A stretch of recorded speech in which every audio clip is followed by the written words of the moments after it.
So when you left that show, that was more about you wanting to almost get more reps on your own, and because I had thought you left because of your schedule, just have it being harder to do a show earlier in the day, a radio show earlier in the day, and then having to go to MSG at night. So like this was more, and especially being that at that time the station had the Knicks on their airwaves. So like if the Knicks were on, then your evening show wasn't going to be on, but then you Right. were at MSG. So like it seemed like it fit your schedule better.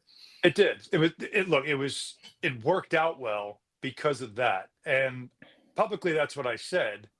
But, because they moved us, we were a 12 o'clock show. They moved us to 10. Yeah. Um, and it was a challenge, but not something I couldn't have done. I mean, Okay. I do get up the night after a game Right. and get up. You're in the studio by 7 o'clock in the morning. So I'm waking up 4:30 in the morning after a game. So it's doable when you feel good about what you're doing. My Yeah. problem was I didn't feel good about what I was doing. And so I had to, I knew it. I could feel it every day. I'm not getting the most out of this show. And it's taken away from my energy at night on MSG. And I didn't want two things now to be affected. So I had to, like I said, I had to have a talk with myself and just realize, like, okay, you've never trained for this. You kind of baptism by fire with this show, and maybe you need to figure some things out. Truth be told, I was going to quit radio. Tim McCarthy wouldn't let me. I was done. I was saying to myself, I suck at this because I'm making two guys who are really good miserable. I'm not doing well for this show. I'm not good at this, and maybe I just need to realize like I wasn't cut out for this, and I need to go. And so I told Tim, like, maybe I just bit off more than I can chew. And he said, no, I'm not letting you do that. And Dave Rothenberg was working the 7 to 10. Yeah. So the easy swap was to do that. He said, just do that and see how it feels. And what you said is what helped me because it wasn't every night. Yeah. The Rangers, even when they played, I wasn't working. Right. So a lot of times through the winter, it made life easier. I just got a chance to take a breath. My youngest daughter was just born.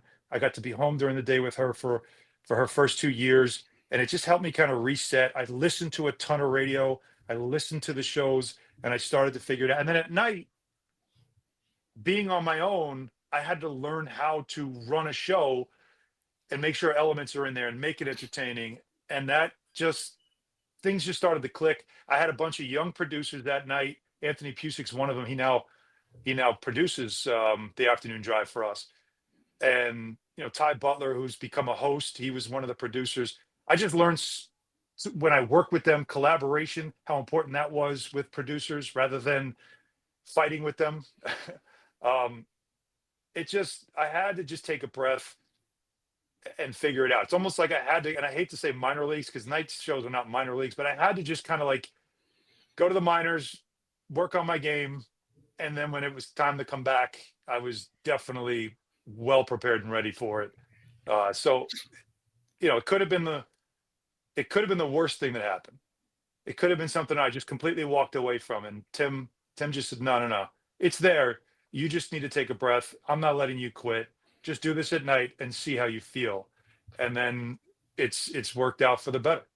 Yeah, no, that's very interesting just because like we talk about the ego that you need to be successful in this business, but I think that self-awareness is probably pretty rare. Like I think there's plenty of hosts that would have been in that situation and would have been blaming Rick and Chris as opposed to kind of recognizing that maybe you yourself needs to do a better job.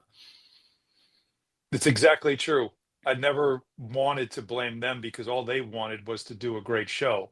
And I could sense their frustration at times if I was missing it or, mishandling it or fumbling, all the little things that I could feel.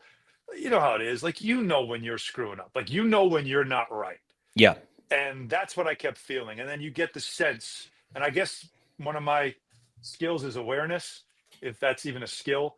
But I generally have a pretty good awareness and self-awareness, and that's sort of what I was feeling. And like the last thing I'm going to do is point fingers and say it was someone else's fault when I know, the blame. Like Rick always used to say, not about me, but he would talk about athletes.